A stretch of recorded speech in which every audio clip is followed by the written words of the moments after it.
Hello po, kamusta po kayo? Magandang buhay po sa inyo lahat. Okay po, magtutuloy na po tayo. Ito naman po ay ang 2012 10 piso Apolinario Magbini Andres Bonifacio. Medyo nakapangalap ako ng mga presyo niya. Ito, aalamin na kagad natin para sa isang short video. Mabilisan lang po. Ito, ang 2012 ba? Ayan po ang kanyang mga presyo.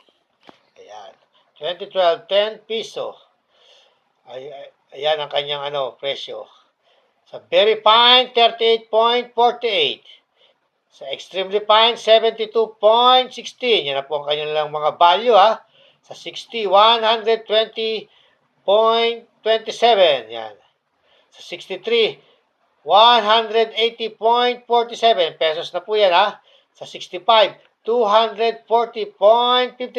Ayan po, collector's value na po yan. Doon po sa abroad mga collector's value na po yan. Pero sa atin, kasi ginagamit pa natin, hindi ko pa alam kung magkano ang presyo talaga dito sa atin. Pero ito po, sa labas po ng bansa, yan na po ang kanyang presyo. Hindi na po bababayan kung magbenta man sila rin sa eBay, mas mataas pa dyan.